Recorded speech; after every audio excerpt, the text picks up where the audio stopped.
আসসালামু আলাইকুম। সংবাদে আপনাদের সবাইকে স্বাগত জানাচ্ছি। আমি ফিরোজ তোহা। শুরুতেই সংবাদ শিরোনাম। বাংলাদেশের সর্বশেষ গুরুত্বপূর্ণ আপডেট সংবাদে আপনাকে স্বাগত। শুরুতেই সংবাদ শিরোনাম, পরে বিস্তারিত।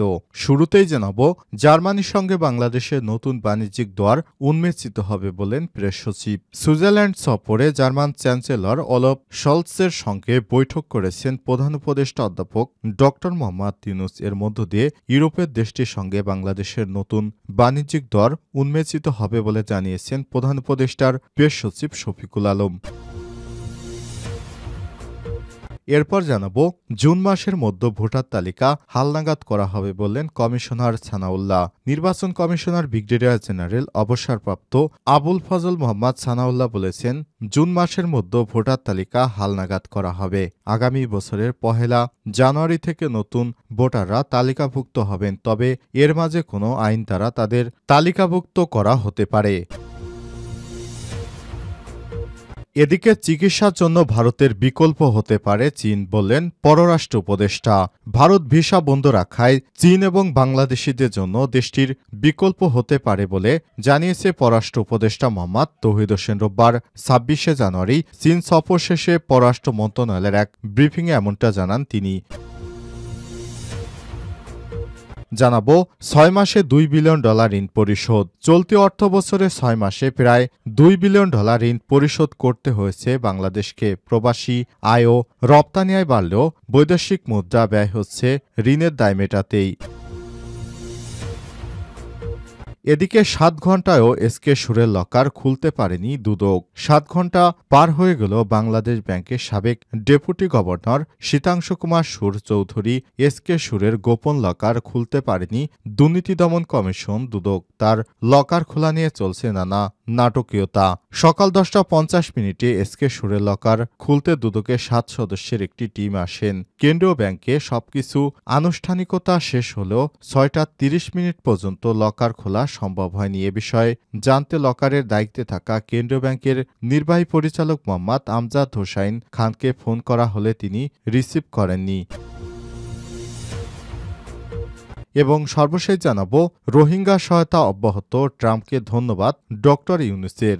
বাংলাদেশে আশ্রয় নেওয়া মিয়ানমারের বাস্তুচ্যুত রোহিঙ্গাদের জীবন রক্ষাকারী খাদ্য ও পুষ্টি সহায়তা বন্ধ না করে অব্যাহত রেখেছে মার্কিন যুক্তরাষ্ট্র। এজন্য দেশটির প্রেসিডেন্ট ডোনাল্ড ট্রাম্পকে ধন্যবাদ জানিয়েছেন প্রধান উপদেষ্টা ড মোহাম্মদ ইউনূস। প্রিয় দর্শক, এতক্ষণ শুনছিলেন সংবাদ শিরোনাম, এবারে বিস্তারিত। তবে তার আগে বন্ধুরা, অনুরোধ থাকবে সংবাদটিতে একটি লাইক দিন। এই চ্যানেলে আপনি নতুন হয়ে থাকলে আমাদের সংবাদটি দেখতে দেখতে চ্যানেলটি সাবস্ক্রাইব করে রাখুন। কমেন্ট করে বন্ধুরা আপনার মূল্যবান মতামত জানিয়ে দিন আপনি বিশ্বের কোন দেশ থেকে বা বাংলাদেশের কোন স্থান থেকে আমাদের সংবাদটি দেখছেন এবং শুনছেন। এবারে বিস্তারিত।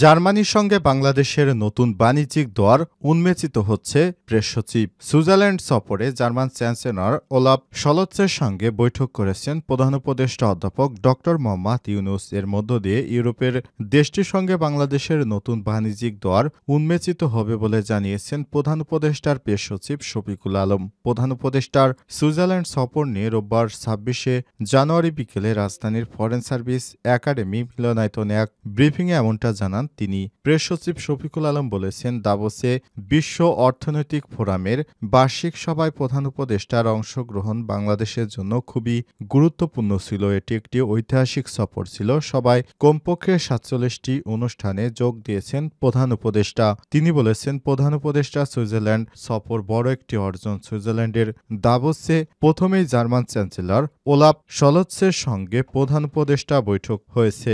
অন্তর্বর্তীকালীন সরকার ও প্রধান উপদেষ্টার প্রতি সমর্থন জানিয়ে জার্মান চ্যান্সেলর সেই সঙ্গে বাংলাদেশের জন্য সবকিছু করার কথা জানিয়েছেন। শফিকুল আলম বলেছেন, জার্মানি ইউরোপের ক্ষমতাধর দেশগুলোর একটি বৈঠকে ওলাফ শলৎস উদ্যোগে বাংলাদেশে বিজনেস ডেলিগেশন, স্পেশাল ডেলিগেশন পাঠানোর কথা জানিয়েছেন। তারা এসে নীতি নির্ধারণ, দেশের বাণিজ্য সংশ্লিষ্টদের সঙ্গে কথা বলবেন। আমরা মনে করি এর মাধ্যমে জার্মানির সঙ্গে আমাদের বাণিজ্যের নতুন দ্বার উন্মোচিত হবে। রোহিঙ্গা ইস্যুতে যুক্তরাষ্ট্রের সহায়তার বিষয়ে তিনি বলেছেন, যুক্তরাষ্ট্র রোহিঙ্গাদের জন্য সহায়তা বন্ধ করছে না। এজন্য প্রধান উপদেষ্টা প্রেসিডেন্ট ডোনাল্ড ট্রাম্পকে ধন্যবাদ জানিয়েছেন। জুন মাসের মধ্যে ভোটার তালিকা হালনাগদ করা হবে বললেন কমিশনার সানাউল্লাহ। নির্বাচন কমিশনার ব্রিগেডিয়ার জেনারেল অবসরপ্রাপ্ত আবুল ফজল মোহাম্মদ সানাউল্লাহ বলেছেন, জুন মাসের মধ্যে ভোটার তালিকা হালনাগাদ করা হবে। আগামী বছরের 1 জানুয়ারি থেকে নতুন ভোটাররা তালিকাভুক্ত হবেন, তবে এর মাঝে কোনো আইন দ্বারা তাদের তালিকাভুক্ত করা হতে পারে। রোববার 26 জানুয়ারি সকাল 10টায় রংপুর আঞ্চলিক নির্বাচন কার্যালয়ের সম্মেলন কক্ষে ত্রয়োদশ জাতীয় সংসদ নির্বাচন ও ভোটার হালনাগাদ বিষয়ক মতবিনিময় সভায় এসব কথা বলেছেন তিনি। আবুল ফজল মোহাম্মদ সানাউল্লাহ বলেছেন, আওয়ামী লীগ নির্বাচনে অংশগ্রহণ করতে পারবে কিনা তা তফসিল ঘোষণা পর্যন্ত অপেক্ষা করতে হবে। সার্বিক রাজনীতি এবং বিচারিক প্রক্রিয়ায় এই সময় যারা তফসিলভুক্ত এবং নিবন্ধিত থাকবে তাদের নিয়ে ভোট অনুষ্ঠিত হবে। তিনি বলেছেন, অতীতে প্রশ্নবিদ্ধ নির্বাচনের কারণে দেশের ভাবমূর্তি নষ্ট হয়েছে। সেখান থেকে উঠে আসার জন্য যা যা করা দরকার বর্তমান নির্বাচন কমিশন সেটা করবে। এজন্য নির্বাচন কমিশন প্রস্তুত। নির্বাচন কমিশনার বলেন, নিরপেক্ষ ও সাহসী প্রিজাইডিং অফিসারদের যথাযথ ক্ষমতায়ন করার দায়িত্ব দেয়া হবে। বিচারিক এবং রাজনৈতিক ক্ষমতামতের ভিত্তিতে তফসিল ঘোষণার সময় যারা নিবন্ধিত থাকবেন তাদেরকে নির্বাচনে নেওয়া হবে। জাতীয় সংসদ নির্বাচনে ইভিএম ব্যবহার না করার পূর্বের সিদ্ধান্তের কথাও জানান ইসি সানাউল্লাহ। এ সময় রংপুরের ডিসি মোহাম্মদ রবিউল ফয়সাল, আঞ্চলিক নির্বাচন কর্মকর্তা আজিজুল ইসলাম সহ রংপুর বিভাগের নির্বাচন কর্মকর্তারা উপস্থিত ছিলেন। চিকিৎসার জন্য ভারতের বিকল্প হতে পারে চীন বললেন পররাষ্ট্র উপদেষ্টা। ভারত ভিসা বন্ধ রাখায় চীন বাংলাদেশিদের জন্য দেশটির বিকল্প হতে পারে বলে জানিয়েছে পররাষ্ট্র উপদেষ্টা মোহাম্মদ তৌহিদ হোসেন। রোববার 26 জানুয়ারি চীন সফর শেষে পররাষ্ট্র মন্ত্রণালয়ের এক ব্রিফিংয়ে এমনটা জানান তিনি। পররাষ্ট্র উপদেষ্টা বলেছেন, চিকিৎসার জন্য ভারতের বিকল্প হতে পারে চীনের কুনমিং। সেখানে চিকিৎসা খরচ ও যাতায়াতের খরচ তুলনামূলক কম। এক্ষেত্রে চীনকে ভিসা ফ্রি করানোর কথা বলা হয়েছে। যেহেতু ভারত ভিসা বন্ধ রেখেছে, সেক্ষেত্রে কুনমিং বিকল্প হতে পারে। তৌহিদ হোসেন বলেছেন, বাংলাদেশে একটি বড় হাসপাতাল করে দিতে রাজি হয়েছে চীন। সেটির জন্য স্থান নিয়ে কথাবার্তা চলছে। আমরা বলেছি, আমাদের হাতে পূর্বাঞ্চলে সুন্দর জায়গা রয়েছে, সেখানে আমরা জায়গা দেওয়ার কথা তাদের বলেছি। তিনি বলেছেন, চীনের সঙ্গে আলোচনায় ঋণের সুদ হার কমানো এবং পরিশোধের সময়সীমা বাড়ানোর বিষয়ে তাদের ইতিবাচক মনোভাব দেখা গেছে। তারা বিশ্বাস করে যে এ বিষয়টি তারা দেখবে। আমাকে সে আশ্বাসই দিয়েছে। এছাড়াও ব্রহ্মপুত্র নদের বিষয়ে একটি সমঝোতা স্মারক হয়েছে, তবে তিস্তার বিষয়ে কোনো আলোচনা হয়নি। 6 মাসে $2 বিলিয়ন ঋণ পরিশোধ। চলতি অর্থবছরের 6 মাসে প্রায় $2 বিলিয়ন ঋণ পরিশোধ করতে হয়েছে বাংলাদেশকে। প্রবাসী আয় ও রপ্তানি আয় বাড়লেও বিদেশি মুদ্রা ব্যয় হচ্ছে ঋণের দায় মেটাতেই। রোববার অর্থনৈতিক সম্পর্ক বিভাগ ইআরডি প্রকাশিত মাসিক হালনাগাদ প্রতিবেদনে বিদেশি ঋণের সব তথ্য পাওয়া যায়। দেশের অর্থনীতির সংকট প্রতিনিয়তই বাড়ছে। ডলার সংকটের সব দিকেই চাপে রয়েছে সরকার। পণ্য আমদানি, ঋণপত্র খোলা থেকে শুরু করে সব সূচকেই কমছে ডলারের অভাবে। এমন পরিস্থিতির মধ্যেও $2 বিলিয়ন ঋণ পরিশোধ। ইআরডির তথ্য বিশ্লেষণে দেখা যায়, চলতি অর্থবছরের ডিসেম্বরের শেষে বিভিন্ন প্রকল্পে বিদেশি ঋণের অর্থছাড় হয়েছে $353 কোটি 24 লক্ষ।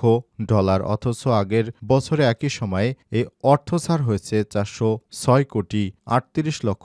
অর্থাৎ গত বছরের একই সময়ের তুলনায় অর্থছাড় কমেছে 13%। ইআরডির তথ্য বলছে, দেশে চলতি অর্থবছরের প্রথম 6 মাসে বিভিন্ন প্রকল্পে অর্থছাড় হয়েছে $353 কোটি 24 লক্ষ টাকা।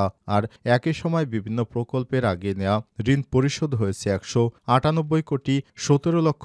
অর্থাৎ এই 6 মাসে যত ঋণের অর্থছাড় করে আনা সম্ভব হয়েছে তার 56.24%ই আগে নেওয়া ঋণ পরিশোধে গিয়েছে। এ সময় বিদেশি ঋণ পরিশোধ করতে হয়েছে $198 কোটি 17 লক্ষ। আর বাংলাদেশি মুদ্রায় তা 23,675 কোটি টাকা।